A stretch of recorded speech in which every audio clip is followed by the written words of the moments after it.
a civilization larger than ancient Egypt and Mesopotamia combined, and yet no one knows the name of a single one of its rulers. No conquering king, no royal dynasty, no monument raised to glorify individual power, just cities planned with a precision that would not be matched for thousands of years, stretching across more than 1,000,000 square kilometers. And then, silence. This is the full story of the Indus Valley Civilization, told from its very beginning to its end.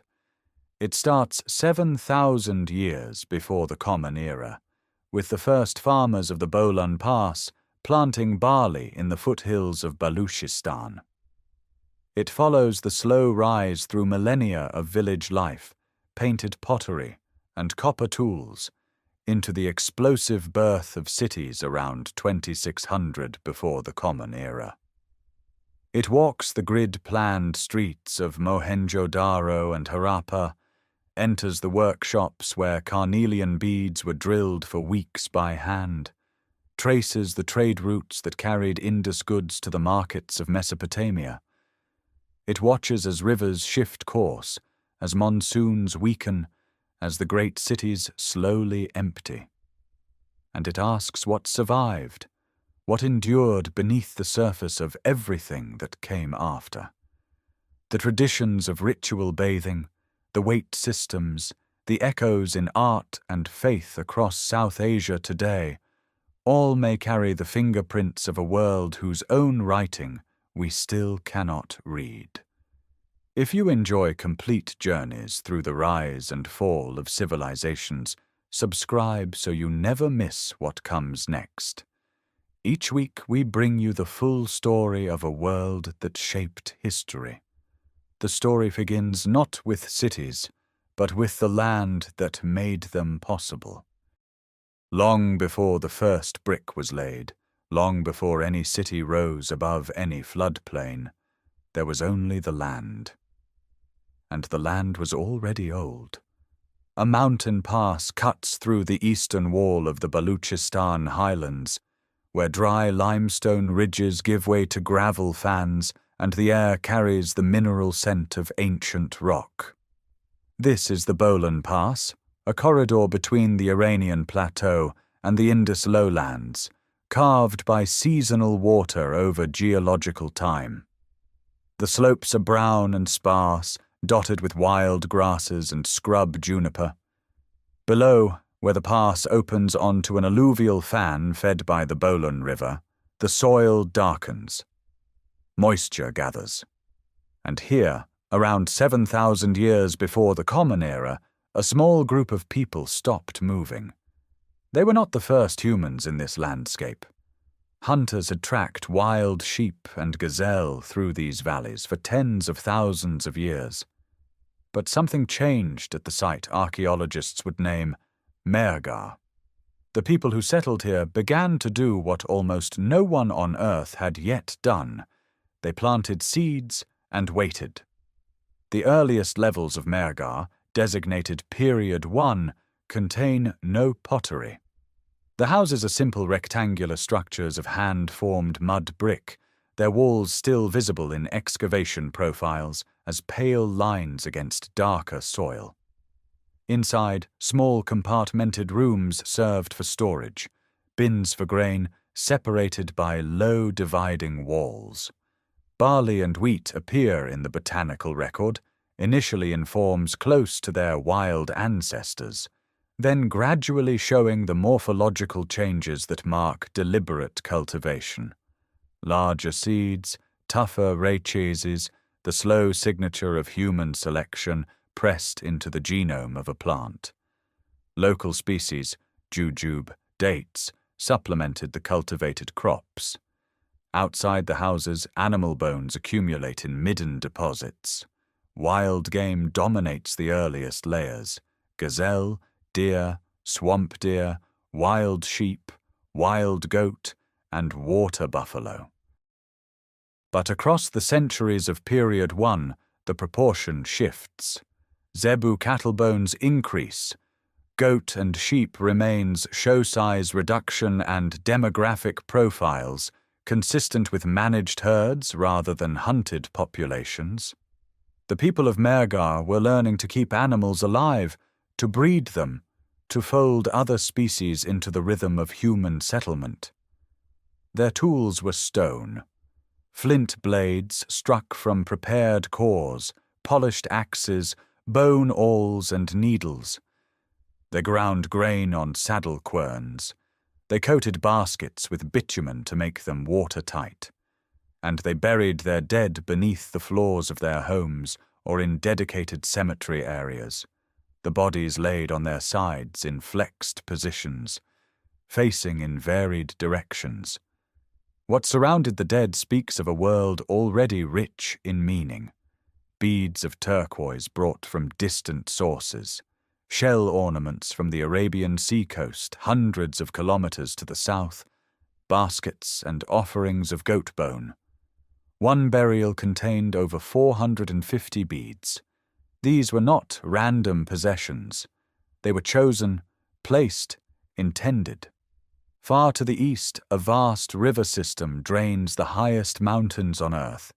Snowmelt from the Karakoram and the western Himalayas feeds the Indus and its 5 great Punjab tributaries, the Jhelum, Chenab, Ravi, Beas, and Sutlej. South of the Punjab, the river broadens across the Sindh floodplain, depositing silt in annual inundations before reaching the Arabian Sea through a shifting delta. Parallel to the Indus, another river system once flowed, the Ghaggar Hakra, now largely dry, its paleochannels traceable through satellite imagery across Rajasthan and Cholistan. Together, these waterways created an immense fertile corridor, bounded by the Balochistan highlands to the west, the Thar Desert to the east, the Himalayas to the north, and the sea to the south. The farmers of Mehrgar knew nothing of what their descendants would build across that corridor. They knew the weight of grain in a storage bin, the sound of goats at dusk, the color of turquoise against brown skin. They knew which seeds to save, and when the Bolan River would rise. Across 2,000 years of continuous occupation, their village grew. More houses, more storage, more graves, more beads, the first tentative experiments with hammered copper. Each generation inherited a little more knowledge than the last, and passed it forward into a future none of them could name. That knowledge of seed and soil, of stone and bone, did not remain confined to the Bolan Pass. It moved.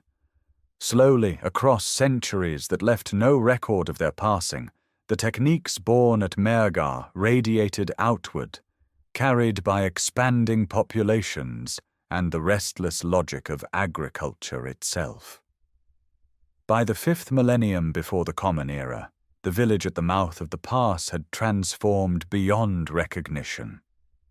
Houses grew larger, their mud brick walls now enclosing dozens of small compartmentalized rooms, not dwellings, but storage chambers, granaries designed to hold surplus grain in quantities no single family could consume.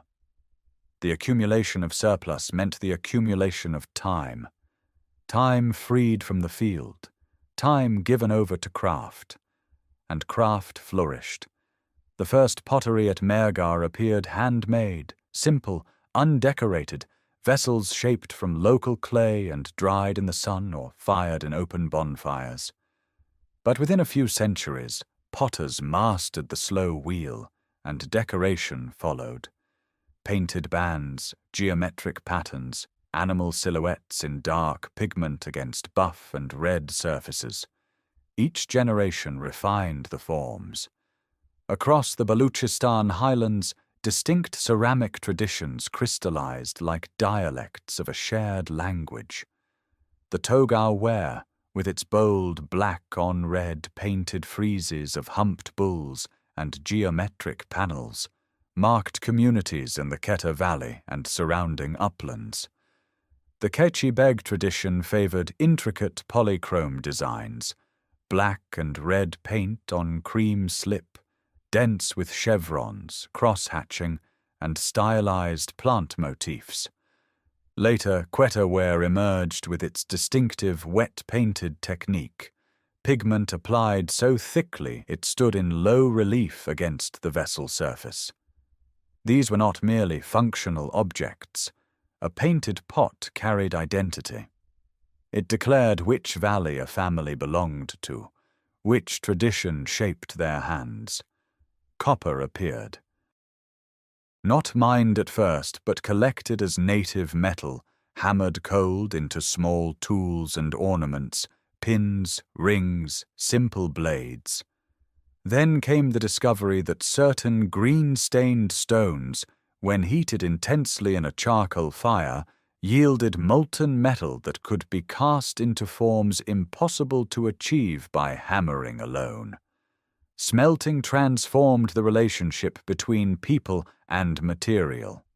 Copper axes, chisels, and fishhooks entered the toolkit alongside the older stone implements, not replacing them, but supplementing them for tasks requiring a harder, more durable edge. Terracotta figurines multiplied. Female forms dominated. Small hand-modeled figures with pinched faces, wide hips, and elaborate applied headdresses that suggest complex hairstyles or ritual adornment. Whether these represented deities, ancestors, fertility symbols, or something entirely outside modern categories remains uncertain. They appear in domestic refuse, not in shrines, which complicates any simple religious interpretation. The farming frontier advanced. Communities descended from the Balochistan highlands onto the alluvial plains of the Indus and its tributaries, where the deep silt soils rewarded cultivation with yields the highland terraces could never match. In Sindh, the Amri-Nal culture developed along the lower Indus, producing its own painted pottery, geometric and animal motifs in chocolate brown on orange-red surfaces, and establishing settlements on natural mounds above the floodplain. These were not colonies of Mehrgar. They were independent traditions, shaped by local conditions, local clays, local choices. Far to the east, along the now dry channels of the Gaga-Hakra river system, a different pattern emerged. The earliest Hakra war settlements in the Kholistan desert, identified through surface surveys that mapped hundreds of sites along paleo channels, produced a distinctive mud-tempered pottery with incised and painted decoration unlike anything in Balochistan. These communities drew their water from a river that still flowed strong, fed by Himalayan tributaries that would later shift course and leave this land to the desert. The pattern that would define the Indus world was already taking shape. Not one tradition, but many, spread across an enormous geographic range, developing in parallel, exchanging technologies and raw materials along river corridors and mountain passes, yet maintaining distinct local identities. Copper moved from source to settlement. Shell from the Arabian Sea coast reached highland villages. Lapis lazuli from distant Badakhshan appeared as beads in graves hundreds of kilometers from its origin. A web of exchange connected communities that had never seen each other's faces. No single center controlled this web. No king commanded it. The villages of clay and copper grew according to their own rhythms, each one a small experiment in how human beings might organize surplus, craft, belief, and community. Across nearly 2,000 years of this quiet, dispersed growth, the population of the greater Indus region multiplied, the network of settlements thickened, and the accumulated weight of shared practice pressed slowly, invisibly, toward a threshold that no village could have anticipated. That threshold arrived not as a single moment, but as a slow compression, centuries during which the scattered villages of the Indus drainage began to press against one another, to thicken into something denser, more deliberate, more aware of its own expanding reach. By 3,300 years before the Common Era, the land between the Balochistan highlands and the Thar Desert's western edge held settlements that were no longer merely villages. They were becoming something else. At Kot Diji, a limestone ridge rises above the Sindh plain south of the Indus. On its summit and flanks, a settlement took shape that would give its name to an entire archaeological horizon. A massive stone and mud brick wall encircled the upper mound, not a garden boundary, not a flood barrier, but a fortification. Bastions punctuated its circuit. The wall separated an elevated citadel area from a lower habitation zone spreading outward at its base. This was new. The villages of the preceding millennia had needed no such defenses. Whatever pressures were building across the Indus world, competition for trade routes, conflict over agricultural land, the simple friction of growing populations in proximity, they had become serious enough to demand stone and labor devoted to protection. The pottery that emerged from Kot Diji's workshops spread remarkably far. Vessels painted with distinctive horned motifs, fish-scale patterns, and intersecting circles appeared not only in Sindh, but across Punjab, into Rajasthan, and along the Gomal Valley to the northwest. This Kot Diji style did not replace local traditions entirely, but it overlaid them, a shared visual language moving through networks of exchange that now carried not just raw materials, but finished goods, aesthetic conventions, and perhaps the social relationships that accompanied them. Far to the northwest, in the Gomal Valley, where the hills descend towards the Indus plain, Rehmanderi presented something even more striking.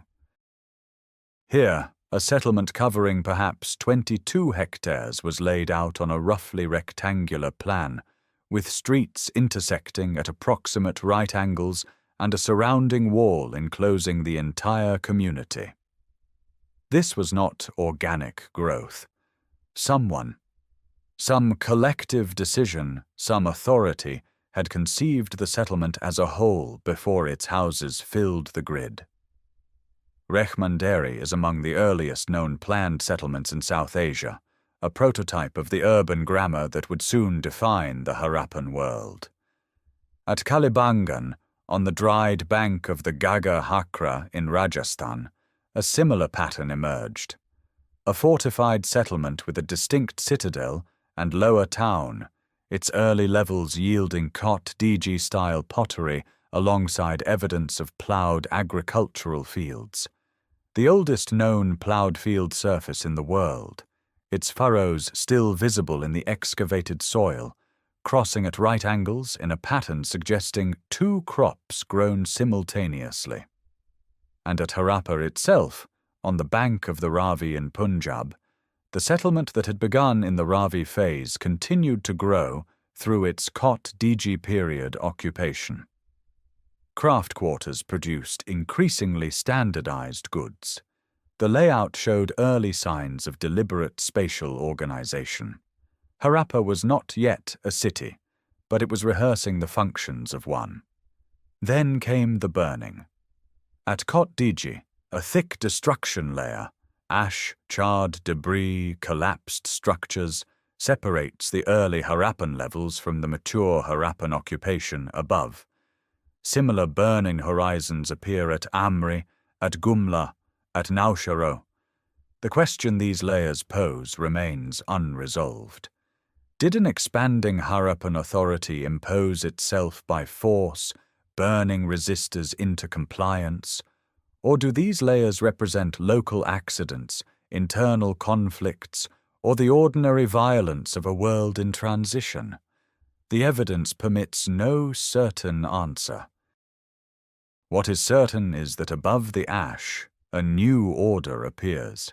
Standardized bricks, uniform weights, the Indus script, as though the burning marked not destruction but transformation, the old regional world giving way to something unified and unprecedented. Dozens of independent traditions, each with its own pottery, its own burial customs, its own local identity, converged within a few generations into a civilization of astonishing coherence across more than 1 million square kilometers. How this happened, by conquest, by consensus, by the sheer gravitational pull of economic advantage, remains one of archaeology's most profound open questions. The ash holds its silence. Above it, the cities rise. The cities rise, not gradually, not tentatively, but with a conviction written in fired brick and measured in precise, unyielding ratios. Sometime around 2,600 years before the Common Era, across the vast alluvial plains of the Indus and its tributaries, a transformation occurs that has no clear parallel in the ancient world.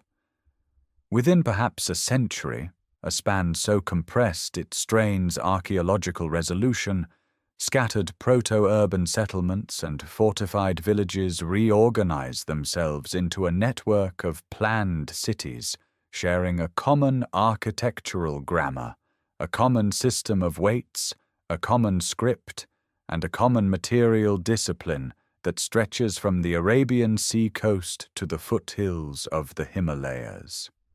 On the Sindh floodplain, where the Indus spreads its silt in annual inundation, an artificial mound rises above the reach of floodwater. This is Mohenjo-daro, a name meaning Mound of the Dead in Sindhi, though its original name, written perhaps in the undeciphered script found on its seals, is lost. The city is not built on natural high ground. It is engineered into existence. Massive mud brick platforms raise the settlement above the plain, and upon these platforms walls of fired brick rise in courses so regular they appear machine-laid.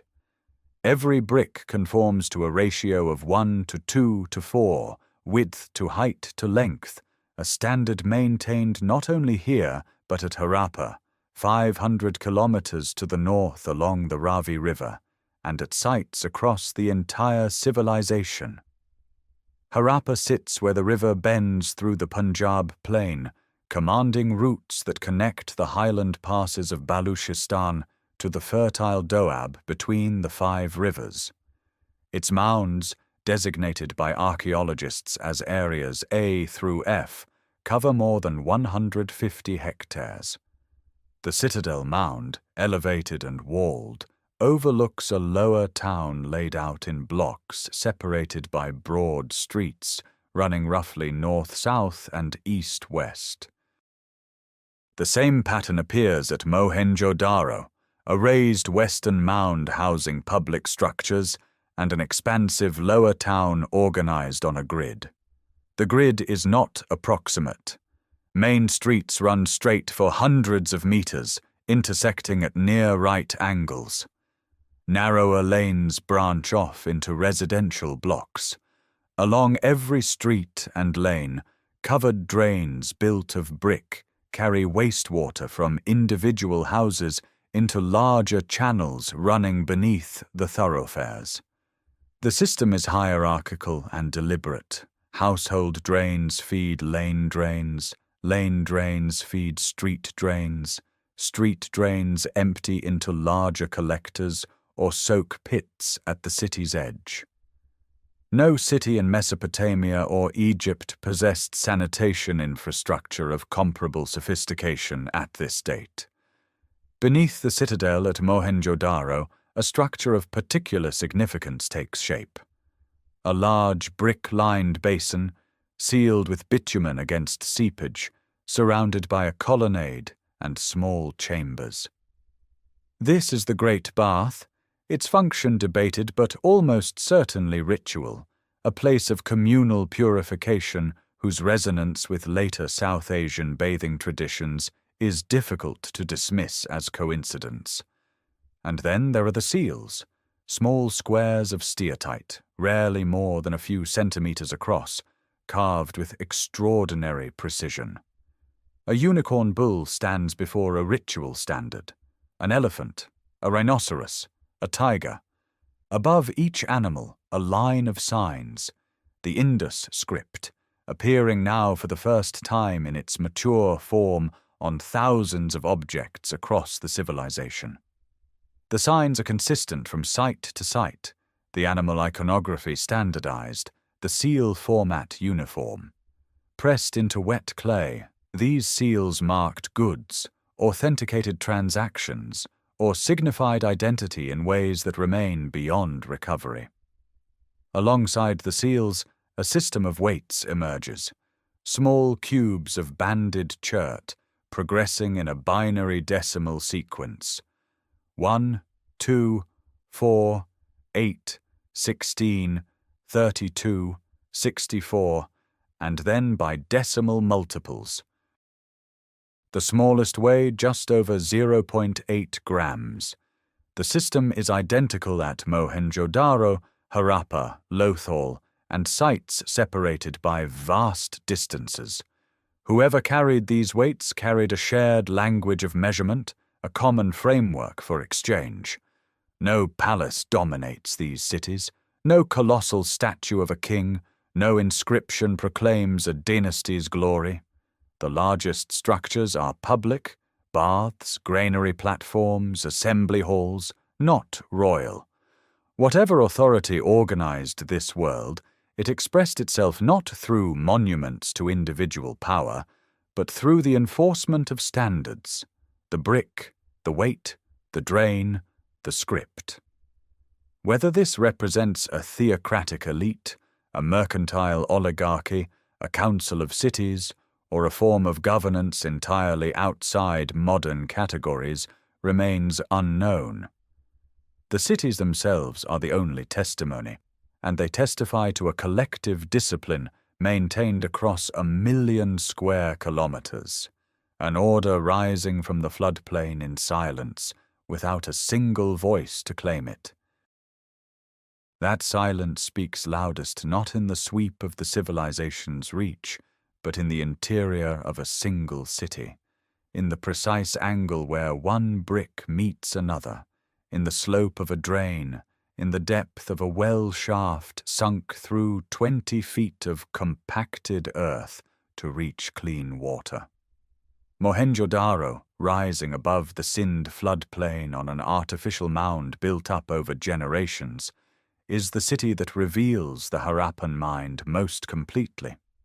Not because it was necessarily the capital, no evidence confirms such a hierarchy, but because its preservation, sealed beneath centuries of silt, allows the closest reading of how this civilization organized space, managed water, and expressed its deepest priorities in fired clay. The citadel mound stands to the west, elevated some 40 feet above the surrounding plain. Its most commanding structure is not a throne room or a temple, but a tank. The Great Bath measures approximately 39 feet long, 23 feet wide, and 8 feet deep, its floor and walls built of finely fitted bricks set in gypsum mortar and sealed with a thick layer of natural bitumen to prevent any seepage. A broad staircase descends into the basin from each end. Surrounding the tank, a corridor of brick columns once supported a roofed gallery. Water entered through a dedicated inlet and drained through a corbelled outlet channel leading to the mound's western slope.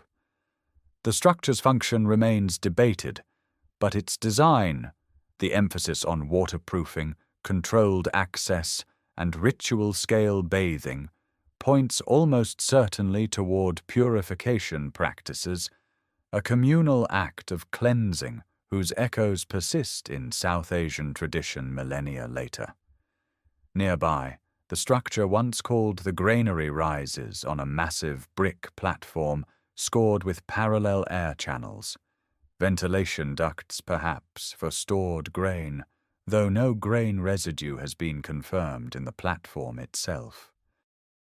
Some scholars now prefer the term Great Hall, acknowledging that its true purpose is uncertain. What is certain is its scale, a public building of considerable labor investment, positioned on the citadel alongside the bath, reinforcing the impression that Harappan authority expressed itself through collective infrastructure rather than royal display. Below the citadel, the lower town unfolds in a grid.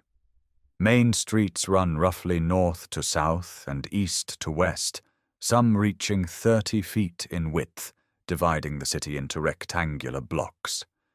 Within each block, narrower lanes branch off, providing access to individual houses.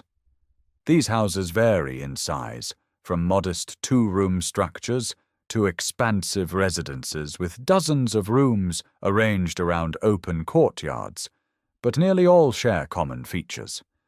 A central courtyard admits light and air.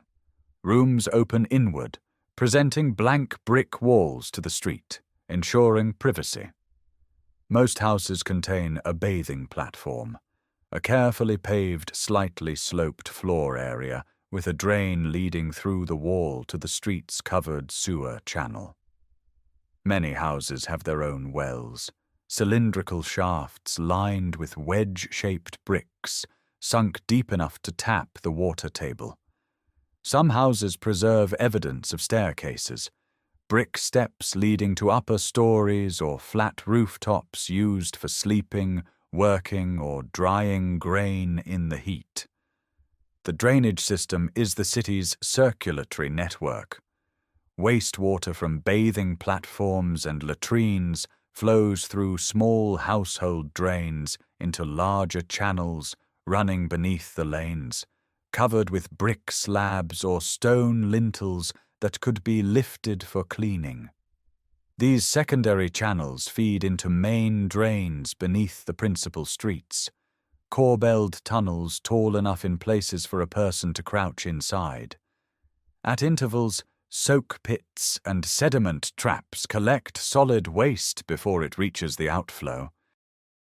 Every element is engineered for maintenance: removable covers, accessible junctions, graded slopes ensuring continuous flow. No city in Mesopotamia or Egypt possessed anything comparable in systematic coverage. The bricks themselves follow the invariable ratio: 1 unit thick, 2 units wide, 4 units long. Whether measuring 7 by 14 by 28 centimeters or larger variants, the proportional relationship holds across every site, every structure, every phase of the mature Harappan period. This is not aesthetic preference. It is engineering discipline, a ratio that allows bricks to bond in alternating courses, distributing load evenly, enabling walls to rise to multiple stories without structural failure. There are no palaces here, no grand avenues terminating at a royal gate. The largest houses are substantial, but not palatial. The most impressive constructions serve communal functions: bathing, storage, drainage, the movement and management of water. Whatever governed this city governed through infrastructure, through the daily invisible discipline of clean water flowing in and waste flowing out, of bricks laid to a standard no household was permitted to violate, of streets aligned to a grid that subordinated private ambition to collective order. The city breathes through its drains, it thinks through its bricks, and in every precisely angled channel it speaks a language older than any script, the language of water, directed and controlled, flowing beneath a city that trusted its survival to engineering rather than kings. But the city that trusted its survival to engineering also trusted something else to its seals, a message no living person can read. Pressed into soft clay, stamped onto bundles and containers, carved into squares of steatite no larger than a human thumb, the signs of the Indus script appear across the civilization's full geographic reach, from Shortugai in northern Afghanistan to Lothal on the Gujarat coast, from the Makran shoreline to the banks of the Gaga Hakra. Approximately 4,200 inscribed objects have been recovered. The vast majority are small, square steatite seals, each bearing an animal figure beneath a short line of text. The animal faces right. The text reads from right to left, or so most scholars believe, based on the compression of signs at the left margin. And then the message ends. 5 signs on average, sometimes 3, sometimes 7.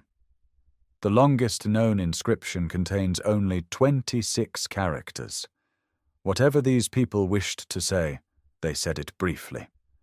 The seals themselves are masterworks. The so-called unicorn bull, almost certainly a profile rendering of a 2-horned animal, appears on roughly 60% of all recovered seals, accompanied by a mysterious object, sometimes described as a ritual stand or incense burner. The zebu, with its heavy dewlap and curving horns, is rendered with anatomical precision that rivals any naturalistic tradition of the ancient world. Elephants stand in calm profile, rhinoceroses lower their heads, tigers crouch, water buffalo turn to face the viewer. And then there are the composite creatures, animals that combine features of multiple species, horned figures seated among beasts, processions of figures approaching trees or altars. Each image was carved in intaglio into steatite using fine chert or bronze tools, then fired at controlled temperatures to harden the soft stone into a white, durable surface. The finished seal, pressed into wet clay, produced a raised impression, a portable mark of identity, authority, or transaction. The script that accompanies these images consists of roughly 400 to 450 distinct signs. This number is decisive. An alphabet requires fewer than 50 signs. A purely logographic system, where each sign represents a whole word, demands thousands. The Indus inventory falls squarely in the range of logosyllabic scripts, systems where some signs represent words and others represent syllables, comparable in structural terms to Sumerian cuneiform or early Chinese. But without a bilingual inscription, without a known underlying language, and with texts too short to permit reliable statistical analysis of grammar, the script resists every attempt at decipherment. The attempts have been numerous and passionate. Some scholars have proposed Dravidian as the underlying language, arguing that Dravidian-speaking populations preceded Indo-Aryan arrivals across much of the subcontinent. Others have suggested early Indo-Aryan, or a language isolate with no surviving relatives. Asko Parpola's decades-long work on Dravidian readings, Iravatham Mahadevan's sign list analyses, and the computational approaches of later researchers have each illuminated patterns without achieving consensus. The fundamental obstacle remains: the texts are too short, the corpus too repetitive, and the absence of any Rosetta Stone, any bilingual key, too absolute. The inscriptions appear not only on seals but on copper tablets, on pottery before and after firing, on ivory and bone rods, on terracotta cakes, and on at least one remarkable artifact from Dolavira, a large signboard bearing 10 characters fashioned from what may have been inlaid material, mounted on a wooden frame above a gateway. This is the only known example of monumental public writing in the Indus world. Its message, like all the others, is silent. What the seals almost certainly did, regardless of linguistic content, was regulate. They marked ownership, authorized transactions, sealed storage rooms and cargo bales. Impressions found on clay tags at Lothal and Harappa show that goods were bundled, sealed, and shipped with the authority of a recognizable mark. The script functioned within a system of trade, administration, and identity that operated across 1 million square kilometers without any evidence of royal decree or military command. The seals were the bureaucracy, the signs were the law, and the language beneath them remains the longest-kept secret of the ancient world, a voice preserved in stone, speaking to no one who can listen. Those seals carried authority, but the authority itself rested on something deeper, on the labor of hands that shaped raw stone into objects of astonishing precision, that turned dull earth-colored carnelian into gems the color of blood, that cut the resistant spiral of a sea conch into a bangle so perfectly circular it seems turned on a modern lathe. The Harappan world was, at its foundation, a world built by craftspeople, and nowhere is that foundation more visible than in the workshops. At Mohenjo-daro, a modest site roughly 130 kilometers south of Mohenjo-daro along the Indus, excavations revealed not a city of grand public architecture, but a settlement organized almost entirely around production. Entire blocks of houses served as workshops for bead-making, shell-cutting, and seal carving. Floors were thick with manufacturing debris, carnelian flakes, failed drill cores, half-finished beads abandoned after cracking, steatite dust from seal blanks ground smooth before carving. The neighborhood was a factory district, its resident specialists whose skills had been refined across generations. The long barrel carnelian bead stands as perhaps the single most labor-intensive luxury object of the ancient world. The process began with raw carnelian nodules, sourced primarily from the Ratanpur region of Gujarat. These stones, naturally brownish or yellowish, were first heated slowly in controlled fires, a process that could take days, to transform their color to the deep, translucent red that made them prized from the Indus to Mesopotamia. After heating, the nodule was chipped and ground into a rough, cylindrical blank. Then came the drilling. Using slender bits tipped with earnestite, a particularly hard metamorphic stone, and a bow-driven rotary drill, the craftsperson bored through the full length of the bead, sometimes exceeding 12 centimeters. A single bead could require days of continuous drilling. The bit advanced fraction by fraction, lubricated with water and abrasive paste. The finished product was polished to a glassy sheen. These beads have been found at at sites across the Persian Gulf and throughout the Harappan world itself, markers of value, status, and extraordinary technical mastery. Steatite demanded different skills. Soft enough to carve with copper tools when freshly quarried, it was shaped into seals, microbeads smaller than a grain of rice, and decorative objects.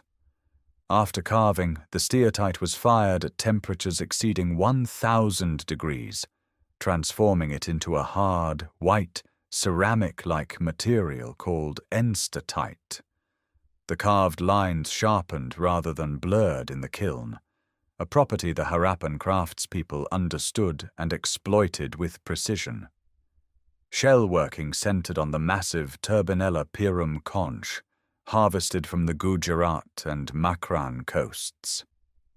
Cutting this dense marine shell into bangles required bronze saws and considerable force.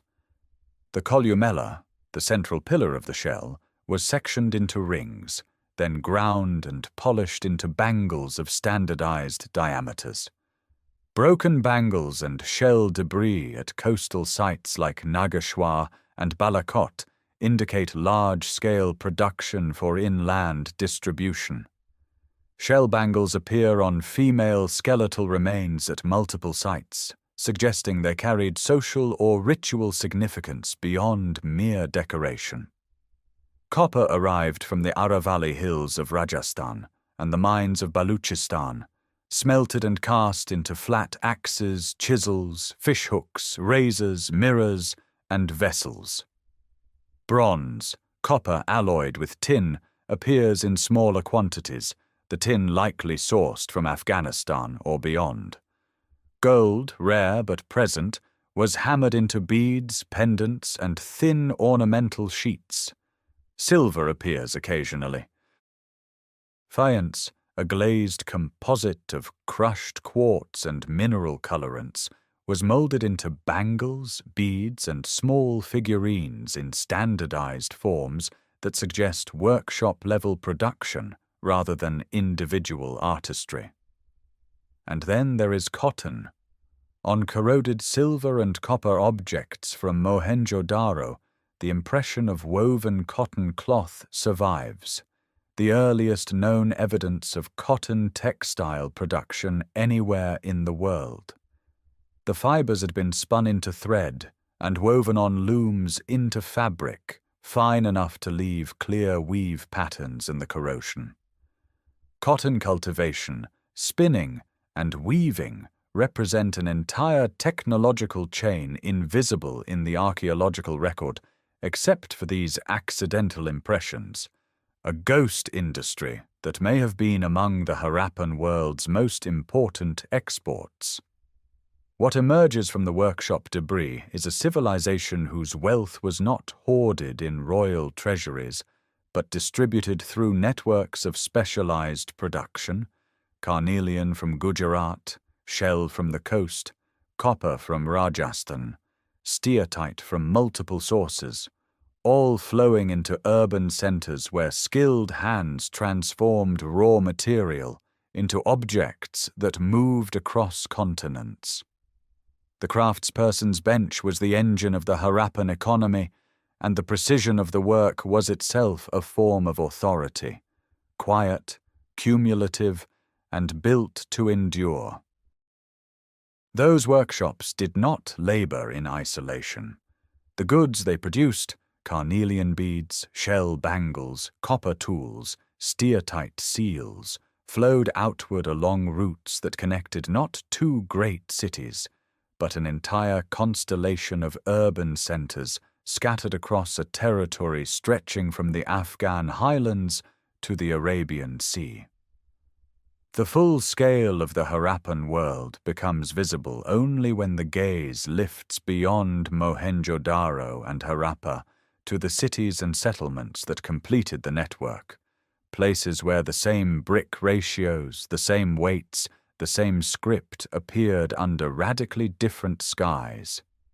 800 kilometers southeast of Mohenjo-daro, on Kadir Island in the Great Rann of Kutch, a vast seasonal salt marsh that floods during the monsoon and bakes white under the winter sun, the city of Dholavira occupied a landscape unlike any other Harappan site.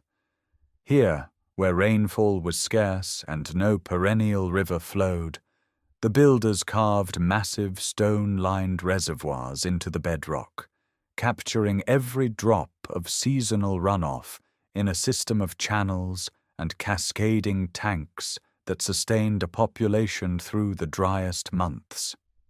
The city itself followed a unique three-part plan: a fortified citadel, a middle town, and a lower town, each walled separately, a hierarchy of enclosure found nowhere else in the Harappan world. At the northern gate of the citadel, excavators discovered a fallen signboard bearing 10 large Indus script characters, each originally inlaid with white material against a dark background, the only known instance of monumental public writing in the entire civilization.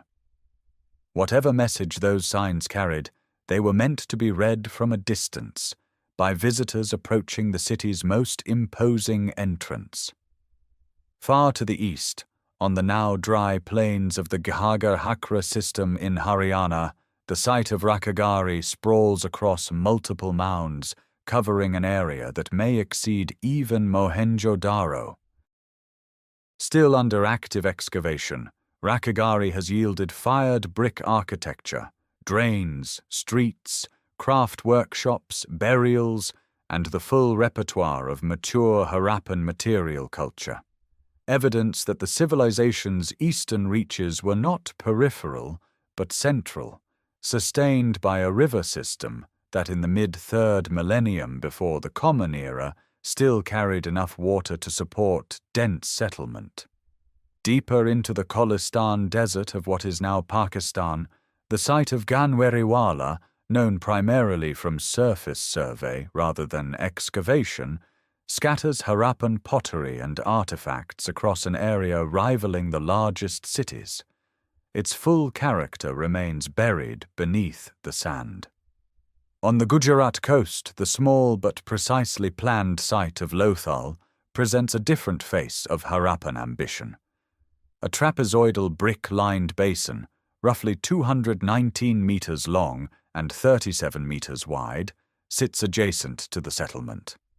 Its excavator, S.R. Rao, interpreted it as a tidal dockyard connected to the Gulf of Khambhat, a claim debated by scholars who suggest it may have been a water reservoir. Regardless of its exact function, Lothal's location on the coast, its warehouse structures containing sealed goods, and its bead-making workshops confirm its role as a node in the civilization's maritime trade. The network extended further still.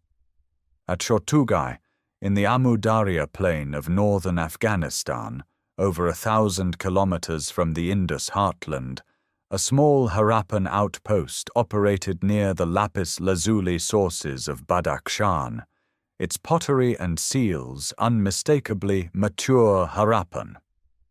On the Makran coast of Balochistan, the site of Sutkagan Dor, with its stone and mud brick fortifications, guarded the western maritime approach.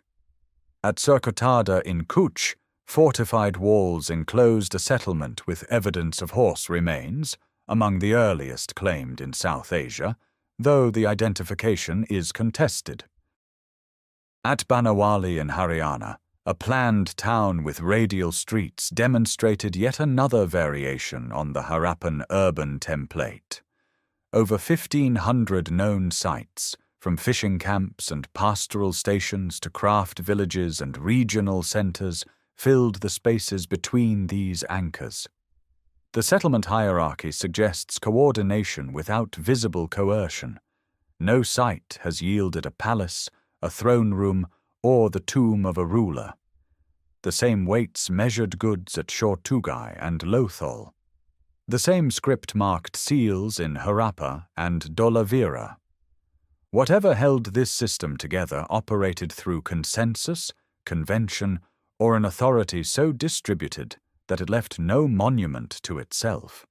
Only the silent uniformity of bricks laid to the same proportions across 1,000,000 square kilometers of river, desert, mountain, and coast.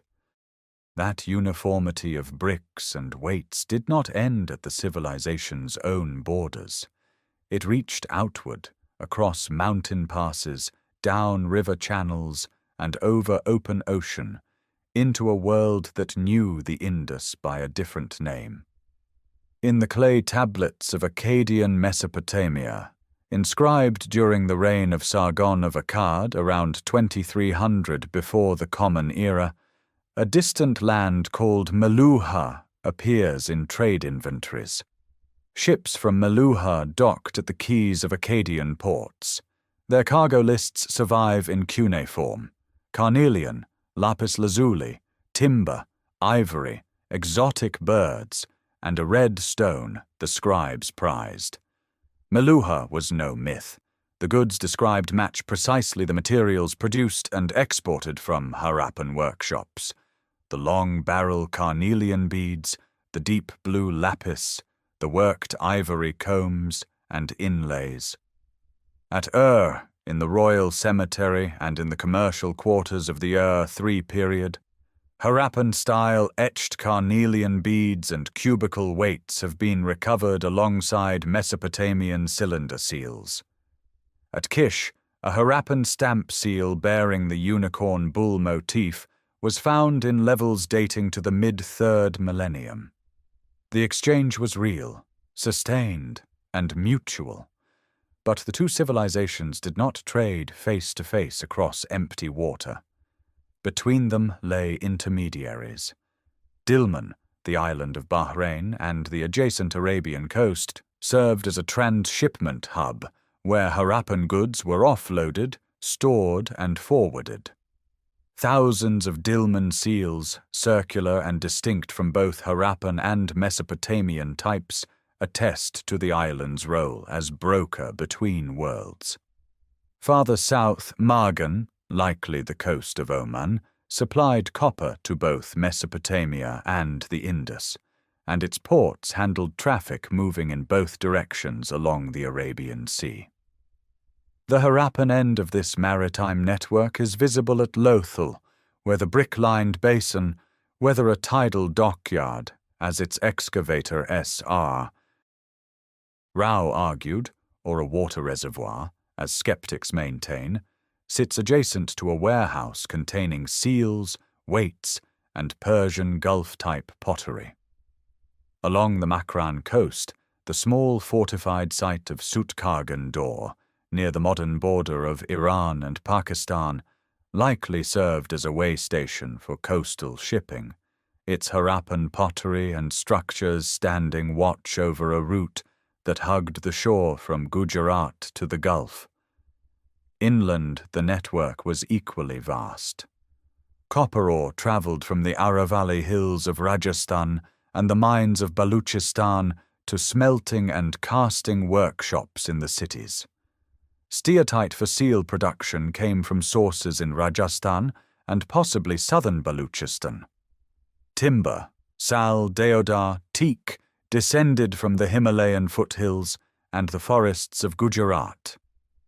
Shell, particularly the heavy Turbinella pyrum, moved from the Gujarat coast northward to workshops at Mohenjo-daro and Harappa, where it was sawn into bangles and ornaments. And at Chotugai, on the Amu Darya in northern Afghanistan, a small Harappan outpost sat within reach of the Badakhshan lapis lazuli mines, the only known source of that stone in the ancient world. Harappan pottery, weights, and a single Indus seal found there confirm that this was not casual contact, but deliberate commercial presence, over 2,000 kilometers from the nearest major Harappan city. The instrument that regulated all of this was the weight system. The cubical chert weights progressing in a binary decimal sequence 1, 2, 4, 8, 16, 32, 64, then jumping by decimal multiples, appear at virtually every Harappan site and at several Gulf trading posts. Their precision is extraordinary. The smallest weights deviate by fractions of a gram from the standard unit of approximately 0.86 grams. A merchant at Lothal and a merchant at Harappa measured with identical authority. No coinage existed. The Harappan world predates minted money by over a millennium, but the weights imposed a common language of value on every transaction. Whether the Indus script served this commercial system remains an open question. The brevity of seal inscriptions, averaging 5 signs, and their consistent association with animal motifs and trade goods suggest that seals functioned as markers of identity, authority, or commodity type, pressed into clay tags that sealed bundles and containers. But without decipherment, the relationship between script, trade, and administration remains inference rather than proof. What the material record makes certain is that the Harappan world was no isolated experiment. Its goods reached Mesopotamian temples, its weights measured value across oceans, its outposts guarded sources of precious stone in distant mountains. The rivers that sustained its cities also carried its ambitions outward, into a network of exchange that made the Indus not merely a civilization of remarkable internal order, but a participant in the first truly interconnected economy of the ancient world. And yet that interconnected world of trade and standardized measure left behind no temple where its people gathered to pray. No ziggurat rises from the citadel mound of Mohenjo-daro. No pyramid marks a royal burial at Harappa. No carved relief proclaims a king's divine mandate at Dholavira or Rakagari.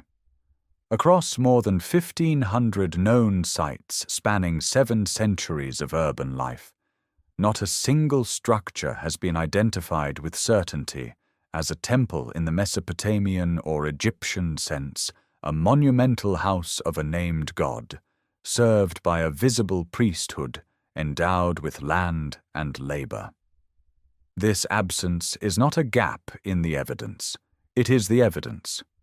Whatever the Harappan world believed, it expressed that belief in forms that archaeology struggles to categorize. The closest thing to a ritual monument stands on the citadel mound of Mohenjo-daro. The Great Bath, a rectangular tank nearly 12 meters long, 7 meters wide, and 2.5 meters deep, was constructed with extraordinary care. Its floor of finely fitted bricks was sealed with a thick layer of natural bitumen to prevent leakage. A corbelled drain allowed the tank to be emptied and refilled. Flanking corridors and small chambers surrounded it. No domestic function explains this investment of skill and material. The structure's form, a sunken pool designed for immersion, situated in the most prominent public precinct of the city, suggests communal ritual bathing, a practice that would echo across South Asian religious life for millennia. But who bathed here, and in whose name, and with what words, remains unknown. Elsewhere, the evidence scatters into smaller, more ambiguous fragments. At Kalibangan in Rajasthan, a row of raised mud brick platforms on the citadel mound contained fire pits filled with ash, charred animal bone, and terracotta cakes. These fire altars, as excavators termed them, suggest ritual burning, offerings consumed by flame in a practice that some scholars have cautiously compared to the later Vedic fire sacrifice, though separated by centuries and by an undeciphered cultural gulf. At Lothal, a similar fire altar structure appeared in association with terracotta animal figurines. The seals offer the richest and most contested window into Harappan belief. The so-called Pashupati seal from Mohenjo-daro depicts a seated figure wearing a horned headdress, legs drawn into what appears to be a cross-legged posture, surrounded by 4 wild animals, an elephant, a tiger, a rhinoceros, and a water buffalo, with 2 deer or antelopes beneath the seat. Sir John Marshall proposed in 1931 that this figure represented a prototype of the Hindu god Shiva as Pashupati, Lord of Animals. The identification remains deeply controversial. Some scholars see a deity in meditation. Others see a human figure in ceremonial dress. Still others question whether the posture is truly yogic or simply a convention of seated representation. The seal is singular, no exact duplicate exists, and without textual confirmation, its meaning cannot be fixed. People tree motifs appear on multiple seals, sometimes flanking horned figures or ritual scenes. The people, ficus religiosa, held sacred significance in later Hinduism and Buddhism alike. Whether that reverence originated in Harappan practice or represents a later convergence remains an open question. Composite animal figures on seals, creatures combining features of bull, elephant, and other species, suggest a symbolic vocabulary whose grammar is lost. Terracotta figurines recovered from domestic contexts across Harappan sites include female forms with elaborate headdresses, wide hips, and applied ornaments. Earlier scholars labeled these mother goddesses, but current interpretation is cautious. Some may represent deities. Others may be toys, votive offerings, or decorative objects. Their domestic find spots, in household refuse, not in shrines, complicate any single reading. Burial practices reveal no royal tombs, no monumental graves. At Harappa's cemetery R37, bodies were laid in extended position in simple rectangular pits, accompanied by pottery vessels, shell ornaments, and occasionally copper mirrors or steatite beads. The offerings were modest. No individual burial stands out as dramatically wealthier than others. Some sites show evidence of secondary burial, bones gathered and reinterred after initial decomposition, suggesting varied funerary traditions across the civilization's vast geography. The silence is not emptiness. It is a different kind of speech, one in which belief was woven into the fabric of daily practice rather than monumentalized in stone. Water, fire, tree, animal, the sealed image pressed into clay. These were the vocabulary of a faith that left no scripture, named no god in readable text, and built no house grand enough to survive as an obvious shrine. The sacred in the Harappan world may have been everywhere, and therefore nowhere that archaeology can isolate with certainty. But the sacred was carried in living bodies, bodies that ate, aged, sickened, healed, and eventually returned to the earth that fed them. And it is from those bodies, recovered from graves at Harappa, Mohenjo-daro, Farmana, Rakhigarhi, Kalibangan, and Lothal, that the most intimate testimony of this civilization emerges. Not the testimony of kings or priests, but of bones and teeth, of growth lines arrested by childhood fevers, of joints worn by decades of labor, of skulls that reveal no single racial type, but a population as diverse as the geography it inhabited. Bioarchaeological analysis across dozens of sites confirms what the civilization's vast extent would predict.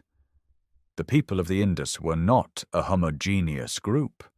Skeletal morphology varies between sites and within them, consistent with millennia of local evolution, intermarriage among regional populations, and limited but real migration along the trade corridors that connected highland to coast. At Harappa's cemetery R37, adult skeletons show robust frames and moderate stature. At Farmana in Haryana, burial populations display different cranial proportions. There is no master race here, no conquering elite distinguishable by bone structure from a subjugated underclass, only the ordinary biological diversity of a civilization that drew its people from Balochistan, Sindh, Punjab, Gujarat, and the Gagga-Hakra plains. Their teeth tell stories no seal can. Dental enamel hypoplasia, horizontal lines etched into tooth surfaces by episodes of malnutrition or disease during childhood, appears in moderate frequency, suggesting that while starvation was not endemic, periodic stress from illness, weaning, or seasonal food shortage touched many lives. Caries rates are relatively low, consistent with a grain-heavy diet that had not yet incorporated the refined sugars of later centuries. Isotopic analysis of bone collagen and tooth enamel reveals a diet anchored in wheat and barley, supplemented by millets, rice in the eastern settlements, lentils, peas, sesame, dates, and the flesh of cattle, sheep, goat, fish, and wild game. At coastal sites, marine resources contributed protein. The Harappan table was not monotonous. It reflected the ecological diversity of a civilization spanning desert, floodplain, highland, and seashore. Traumatic injuries appear, but at rates notably lower than in contemporary Mesopotamia or Egypt. Healed fractures suggest accidents rather than systematic warfare. Evidence of interpersonal violence exists but does not dominate the skeletal record.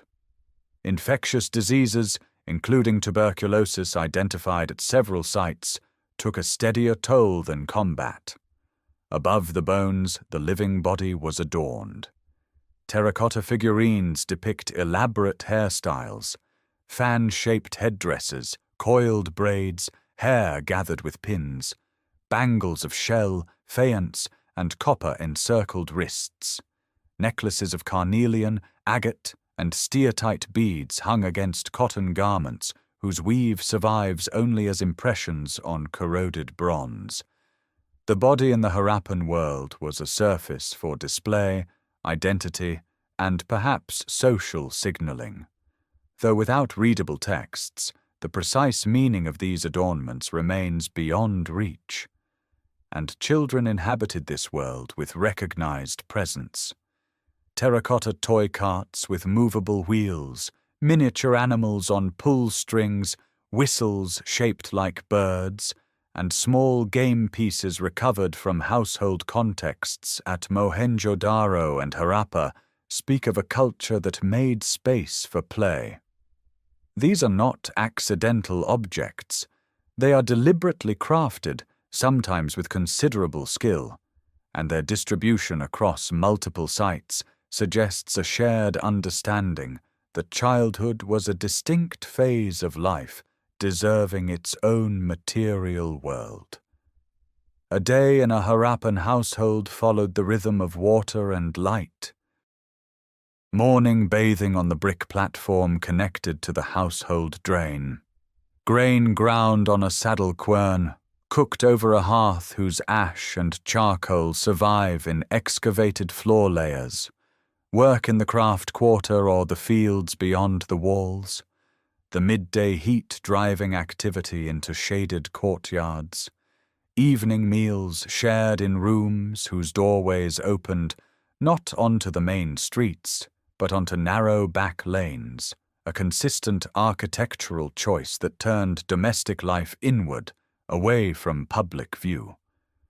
The well in the courtyard, the drain beneath the threshold, the seal hung at the waist or stored in a niche.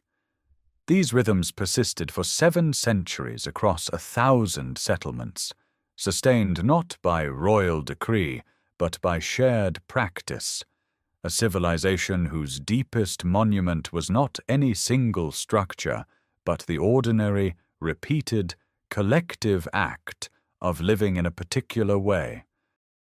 That particular way of living, the shared practice, the repeated rhythm, the drain beneath every threshold, depended on something no amount of civic discipline could control. It depended on water. And sometime around 2200 before the Common Era, the water began to change. The evidence lies not in the cities themselves, but in the land beneath them and the rivers that fed them. Satellite imagery of the Punjab and Rajasthan plains reveals a network of paleo-channels, ancient riverbeds now buried under sand and silt, tracing the path of a river system that no longer exists. The Gaga Hakra, once a major waterway flowing roughly parallel to the Indus across what is today the Thar Desert's western margin, had sustained hundreds of Harappan settlements along its banks, through Cholistan, northern Rajasthan, and Haryana. Geological evidence now suggests that its two greatest sources of perennial water were failing. The Sutlej, which may once have fed the Gaga Hakra's upper course, appears to have shifted its channel westward, joining the Indus system instead. The Yamuna, which may have contributed flow from the east, migrated in the opposite direction, turning toward the Ganges basin. What remained was a diminished stream dependent entirely on the annual monsoon, a river that flowed seasonally at best and vanished entirely in dry years. The consequences unfolded across generations. Survey data from the Cholistan Desert, where Rafiq Mughal documented over 170 mature Harappan sites along the dried Hakra Channel, shows a stark pattern. As the river weakened, settlements shrank. Many were abandoned altogether. The dense network of towns and villages that had lined the Hakra's banks during the civilization's peak thinned to scattered clusters of smaller, less organized occupations. The agricultural surplus that had fed craft specialists, supported long-distance trade, and sustained urban populations contracted as fields lost reliable irrigation. This was not a local disruption. Across the broader ancient world, paleoclimate records document a prolonged arid phase known as the 4.2 kiloyear event, a period of reduced rainfall and increased aridity lasting roughly from 2200 to 1900 before the Common Era. Stalagmite records from Oman, deep-sea sediment cores from the Arabian Sea, and lake-level data from Rajasthan all converge on the same signal. The Indian summer monsoon weakened significantly during these centuries.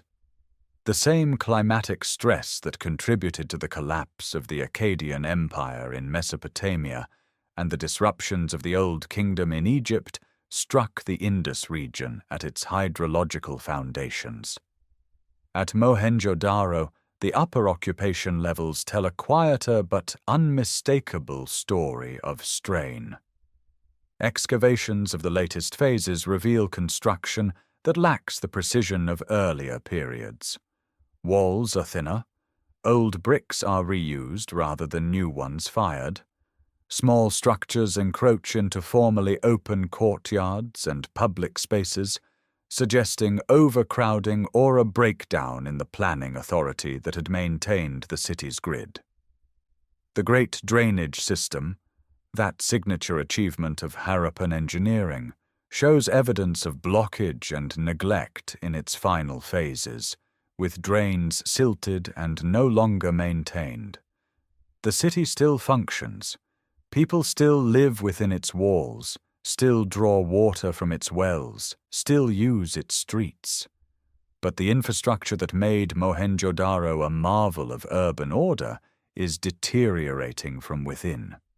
The pattern repeats elsewhere. At Kalibangan in Rajasthan, the upper town appears to have been abandoned before the lower town, suggesting a contraction of civic or ritual functions. At Dholavira, the elaborate water reservoirs, engineered to capture every drop of seasonal rainfall, testify to a society already adapting to aridity, building resilience into stone. Whether those reservoirs ultimately proved sufficient is written in the site's later phases, where occupation thins and the monumental scale of earlier construction gives way to more modest structures. No enemy army appears at the gates. No volcanic eruption buries the streets.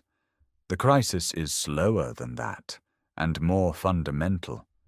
The rivers that made this civilization possible are moving, and the rains that replenished them are failing, and the system of cities and villages and trade routes and standardized measures that held 1,000,000 square kilometers in coherent order is losing the ecological foundation on which everything else was built.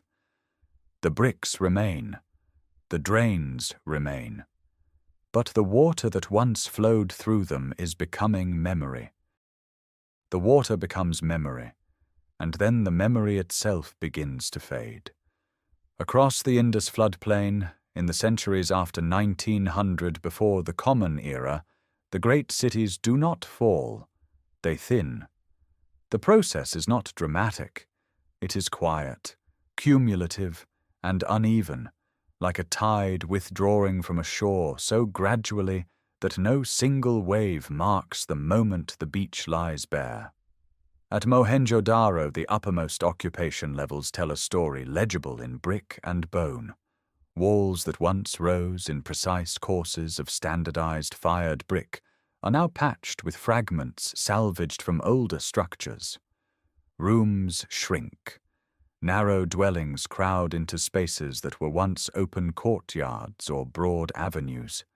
The great drainage channels, those masterworks of civic engineering that carried wastewater beneath every street, silt up in places and are not repaired. Kilns appear inside residential areas, a violation of the spatial logic that once separated industrial and domestic zones. The city is still inhabited, but the organizing intelligence that planned it has loosened its grip.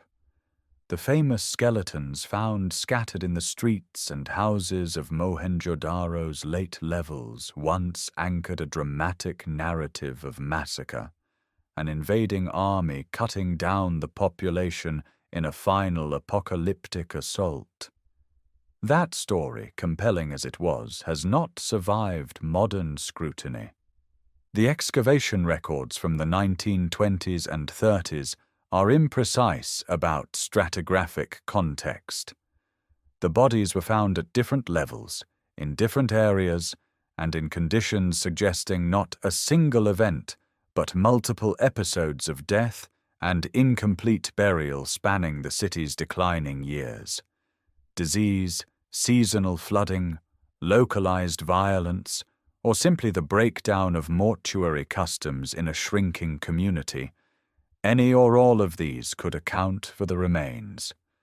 The massacre theory, once central to the Aryan invasion hypothesis, is now largely set aside by the scholarly community. What replaced it is less vivid, but more truthful. Mohenjo-daro emptied slowly, its population drifting away as the agricultural hinterland dried, as trade networks contracted, as the civic systems that justified urban density ceased to function. By roughly 1700 before the Common Era, the mound stood largely silent. At Harappa, 400 kilometers to the north, the transition left a different archaeological signature. The final mature Harappan phase, period 3C, gives way to period 4, the cemetery H culture, named for a burial ground on the site's southern edge. Here the dead are no longer interred in extended position with modest grave goods, as in earlier centuries. Instead, bones are collected after exposure or initial burial, and the cleaned remains are placed inside large painted urns decorated with striking imagery: peacocks, stars, pipal leaves, and human figures with streaming hair. The pottery style is new, the burial practice is new, the urban grid is abandoned. Yet the occupation continues on the same mound, suggesting not replacement by outsiders, but transformation from within. A community remaking its relationship with death, space, and identity as the old order dissolves. Across the broader civilization, the markers of integration vanish in a cascading sequence. The Indus script disappears from seals and pottery.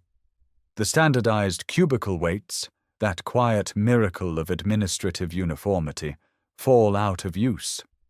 The precise brick ratio of 1 to 2 to 4, maintained across 1,000,000 square kilometers for 7 centuries, gives way to irregular, locally produced bricks.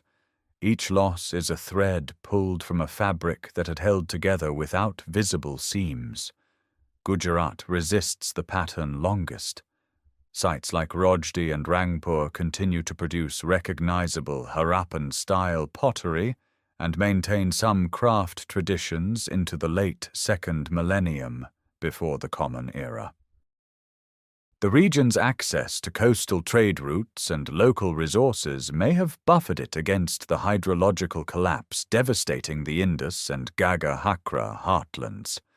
But even in Gujarat, the cities shrink. The great standardized system, that astonishing experiment in coordinated urbanism without kings or monuments, dissolves into local practice, regional variation, village-scale life. The people do not disappear. They scatter, adapt, carry skills and memories into smaller settlements and new territories. Farmers still plant, potters still turn clay, mothers still bury their dead.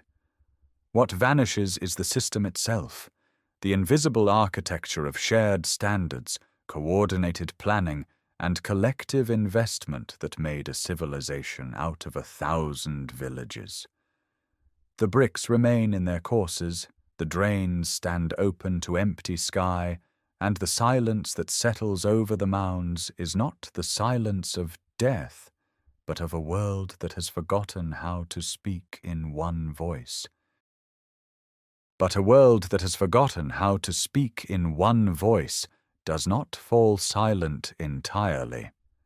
It speaks in many voices, smaller, scattered, regional, each carrying fragments of what came before into landscapes the old cities never fully claimed.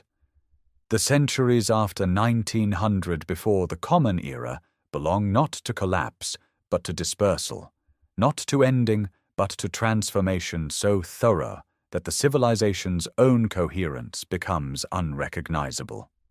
Archaeologists call this the localization era.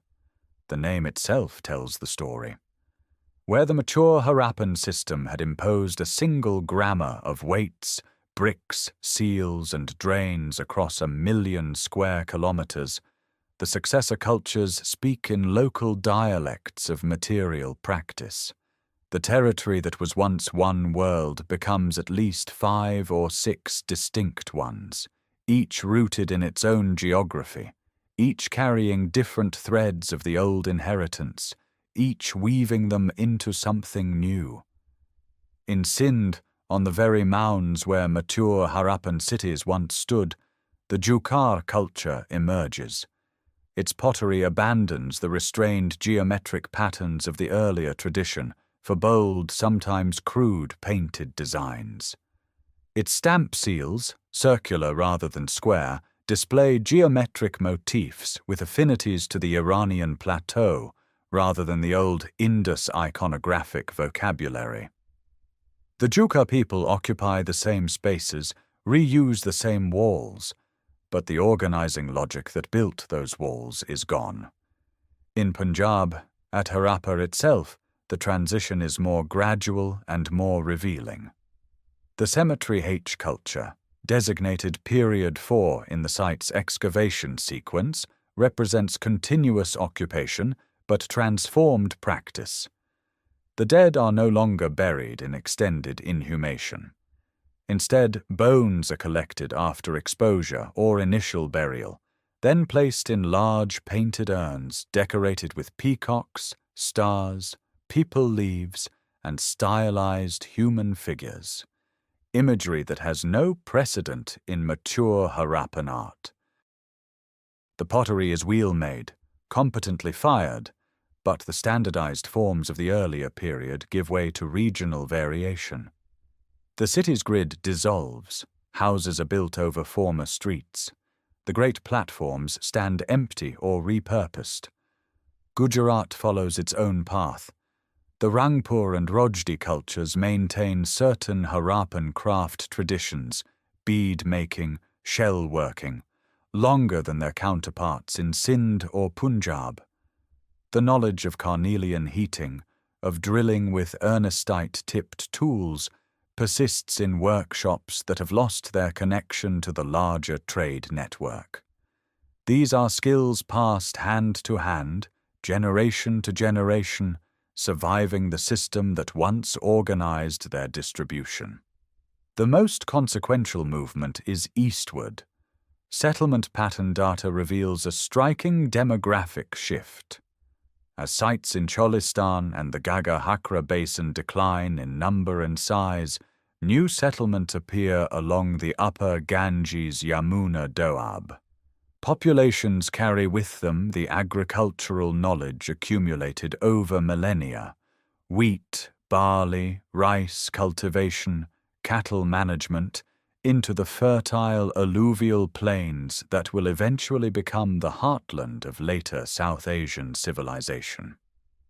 The ochre-colored pottery culture of the Upper Ganges region, dating roughly from 2000 to 1500 before the Common Era, may represent one strand of this eastward migration, though its precise relationship to the Harappan tradition remains debated among specialists. Into this fragmented landscape, new genetic and cultural currents begin to flow. Ancient DNA analysis from burials at Rakhigarhi, published in 2019, revealed that the mature Harappan individual sampled lacked the steppe-related ancestry associated with Indo-European language speakers, ancestry that appears in later South Asian populations. The implication is significant. During the localization era, people carrying steppe-derived genetic signatures entered the subcontinent gradually, not as a conquering army, but as a slow demographic process. Herders, families, small groups filtering through the mountain passes of the northwest over generations, blending with existing populations rather than replacing them. The Old Indus script disappears entirely. No late Harappan site has yielded a single legible inscription. The standardized cubical weights vanish from the archaeological record. The uniform brick ratio dissolves into local building practice. Whatever administrative or communicative function the script served, it belonged to the integrated system, and when the system fragmented, the script lost its purpose. Yet beneath the surface of fragmentation, continuities persist like roots beneath broken ground. Certain ceramic motifs endure. Agricultural techniques cross ecological boundaries. Craft knowledge survives in diminished but unbroken lineages. The people of the former Harappan world do not vanish. They become the substrate upon which the next chapter of South Asian civilization will be written, carrying forward what their hands remember even after the cities that trained those hands have returned to dust and river silt. And into that substrate, that deep, silent layer of craft memory and agricultural knowledge carried by the scattered descendants of the Harappan world, something new arrives. Not as a single thunderclap of conquest, but as a slow, braided current of people, animals, language, and ritual filtering through the mountain passes of the Hindu Kush and down into the valleys of the northwestern subcontinent across the centuries after 1500 before the Common Era. The Swat Valley in what is today northern Pakistan holds the earliest material evidence.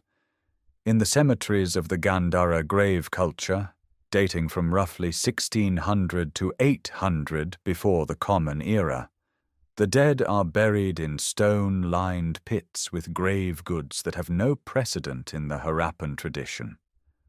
Horse bones appear alongside human remains. Iron objects, pins, rings, small blades, mark a metallurgical departure from the bronze and copper toolkit of the Indus world. Pottery forms shift. grey and black burnished wares replace the painted traditions of the late Harappan successor cultures. Burial itself changes in character. Where Harappan practice had favoured extended inhumation in simple graves, the Gandhara cemeteries show flexed burials, and in later phases, cremation with ashes and bone fragments placed in urns, a practice that resonates with the funerary rites described in the earliest Vedic hymns.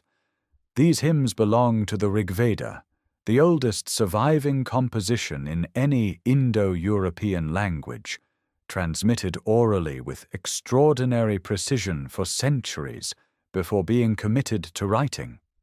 Its archaic Sanskrit describes a world utterly unlike the Harappan cities: pastoral communities moving with cattle herds, warriors riding horse-drawn chariots with spoked wheels, priests tending sacred fires on open-air altars, and a pantheon of sky and storm deities, Indra, Agni, Varuna, the Maruts, invoked through elaborate ritual recitation. The landscape of the Rig Veda is one of rivers and grasslands, not of brick-lined drains and covered sewers. Its social vocabulary centers on the tribe, the chieftain, the priest, and the warrior, not on the merchant, the bead maker, or the civic engineer. The contrast is stark, and for over a century it fueled a narrative of violent replacement. Aryan invaders sweeping down from the steppes to destroy the Indus cities. That narrative has not survived the evidence. The cities were already abandoned or diminished centuries before the material signatures associated with Indo-Aryan speakers appear in the archaeological record. No destruction layer at any Harappan site can be credibly linked to an incoming military force. The old theory collapses under its own chronological impossibility. What the evidence does support is demographic complexity. Ancient DNA extracted from skeletal remains at Rakhigarhi, published in 2019, revealed that the mature Harappan population carried ancestry predominantly derived from ancient Iranian-related and South Asian hunter-gatherer lineages, with no detectable steppe component. Steppe-related ancestry, associated with Indo-European language dispersal across Eurasia, appears in South Asian populations only in later periods, consistent with a gradual process of migration and admixture rather than a single wave of conquest. On the upper Ganges plain, the painted grey ware culture emerges between roughly 1200 and 600 before the Common Era. Its fine grey pottery and iron-using settlements marking a new phase of social organization in a region where post-Harappan populations had already established themselves.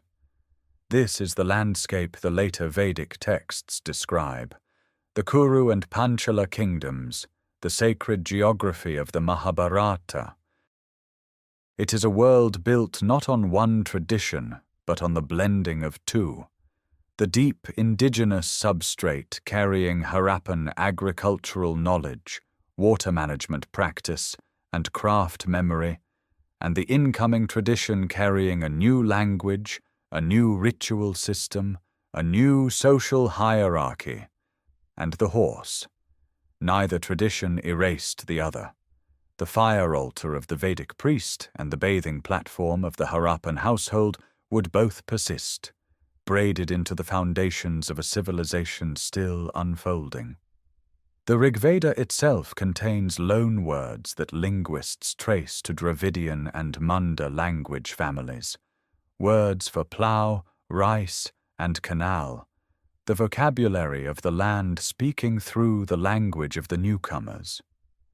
What emerged from this long, uneven encounter was not replacement, but synthesis, and the silence of the Indus script only deepens the mystery of what was remembered, what was transformed, and what was lost beyond all recovery in the centuries when two worlds became one. For more than 3,000 years, the mounds kept their silence. Silt buried the drains. Wind-driven dust filled the courtyards.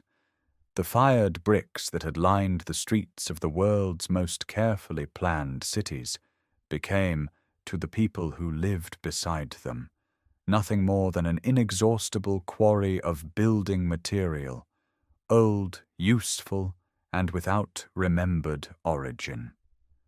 The civilization that had stretched from the Afghan highlands to the Gujarat coast, that had standardized weights across 1,000,000 square kilometers, that had engineered sewage systems unmatched for millennia, vanished so completely from human memory that no text in any language preserved even its name.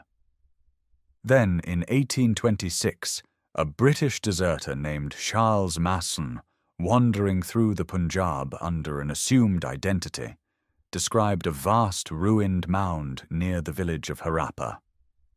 He noted the fired bricks, the elevated terrain, the sheer scale of the remains, and speculated that it might be a settlement of Alexander's era.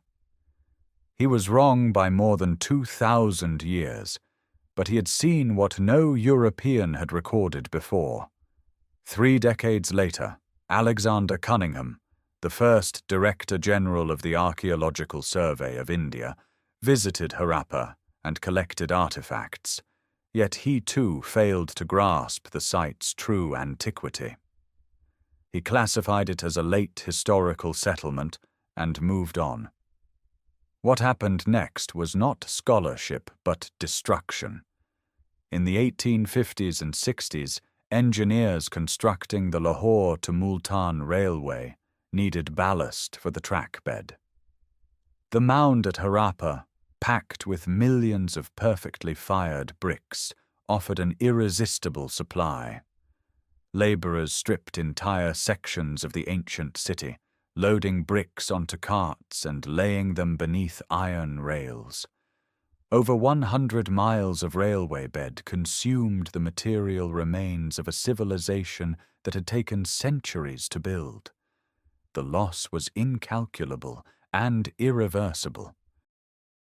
Recognition came only in 1921 and 1922, when 2 excavations conducted nearly simultaneously transformed the understanding of human antiquity.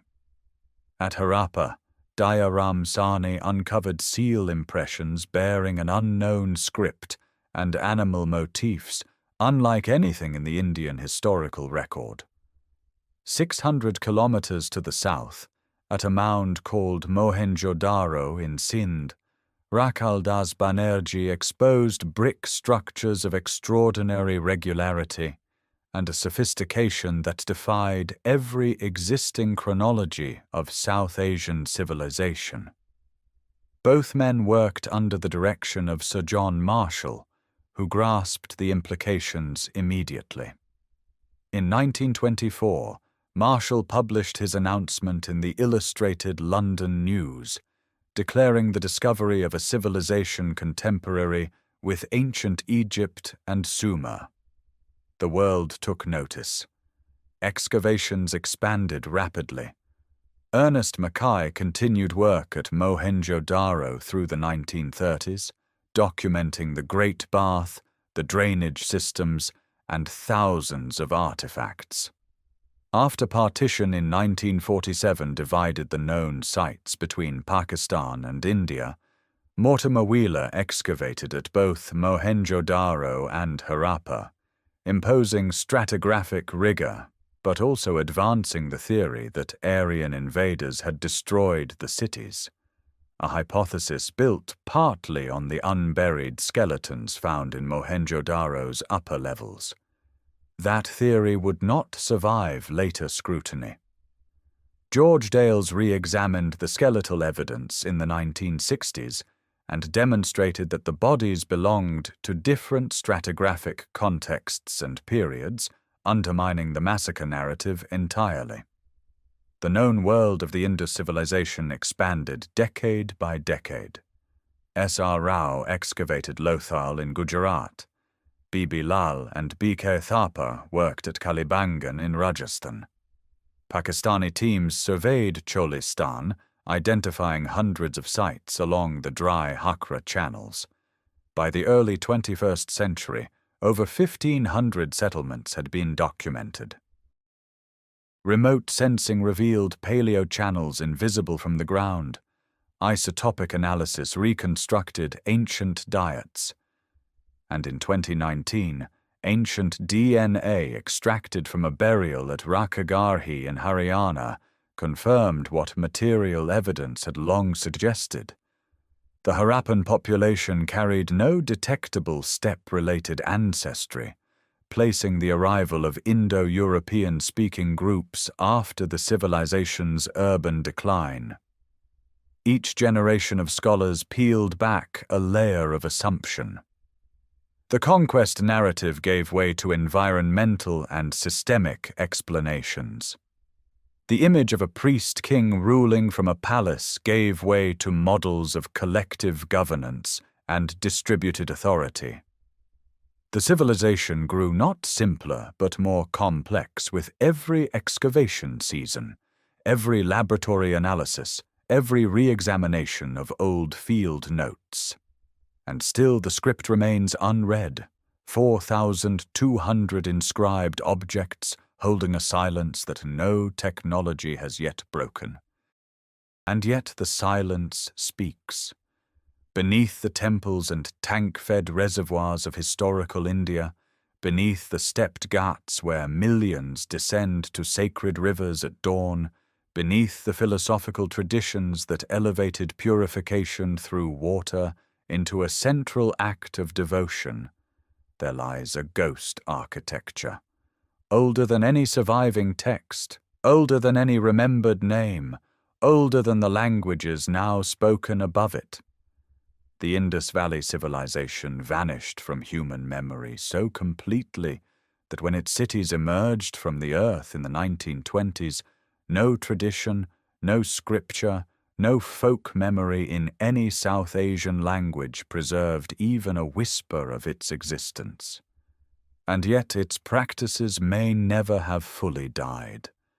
The great bath of Mohenjo-daro, sealed with bitumen, fed by a well, drained through a corbelled outlet, stood at the heart of a citadel complex that contained no throne room and no royal tomb. Whatever ritual occurred in that tank, and the architectural investment alone confirms that something of profound communal importance did, it centered on the body's contact with water as an act of meaning. 3,000 years later, every Hindu temple of consequence contains a sacred tank. Every pilgrimage terminates at a river.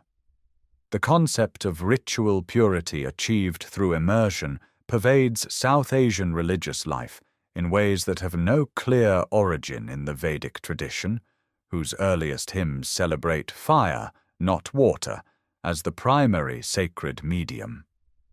Some scholars trace this deep aquatic theology to Harappan roots. The connection cannot be proven, but the resonance is difficult to dismiss.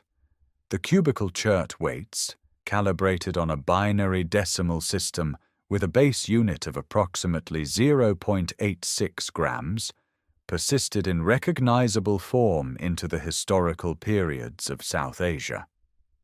Merchants in first millennium cities used weight standards that echoed ratios established 2,000 years before their birth. The papal tree, depicted on Harappan seals with reverence and ritual context, became the sacred Bodhi tree of Buddhism and remains venerated across the subcontinent. The seated figure on the so-called Pashupati seal, cross-legged, arms extended, surrounded by animals, whether or not it represents a proto-Shiva, belongs to an iconographic tradition of meditative posture that reappears in Jain and Buddhist art centuries later. These are not proofs of direct transmission. They are patterns that refuse to be coincidental. Linguists have identified a layer of non-Indo-European vocabulary in Sanskrit. Words for agriculture, local plants, craft techniques, and social organization, that some attribute to a Dravidian substrate, possibly descended from whatever language the Harappan seals encode. The retroflex consonants characteristic of South Asian languages, absent from other Indo-European branches, may reflect the phonological influence of a pre-existing linguistic tradition absorbed during the centuries of cultural blending that followed the urban collapse. What the Indus civilization means for the study of human societies may matter as much as what it left behind in practice. Here was a world that built cities for 700 years across a territory exceeding 1 million square kilometers, maintained standardized weights and measures and urban planning across that entire expanse, conducted long-distance maritime trade, produced luxury crafts of extraordinary sophistication, and did all of this without erecting a single monument to an individual ruler, without building a palace, without leaving evidence of a standing army or a fortified frontier. The absence may reflect gaps in the archaeological record. But after a century of excavation at dozens of sites, the pattern holds. The Indus civilization challenges the assumption that complexity requires hierarchy, that cities require kings, that order requires force displayed. Today, Mohenjo-daro's bricks split and crumble as groundwater salts crystallize within them. The site, a World Heritage Monument, faces destruction not from conquest, but from chemistry. Harappa's remaining structures shrink each decade under the pressure of modern settlement and agriculture. The mounds that held a civilization's memory for 4 millennia are dissolving in the present tense. What remains is the question the Indus world poses to every generation that encounters it. Whether a society of drains and weights and seals and silence, a society that wrote its name in a script no one can read, might represent not a failure of record, but a different definition of what power means and what it requires. The floodplain stretches to the horizon. The river still runs. Thank you for joining this journey through one of history's most extraordinary and enigmatic civilizations. If these stories have deepened something in your understanding, consider subscribing so that future explorations of the ancient world reach you when they arrive.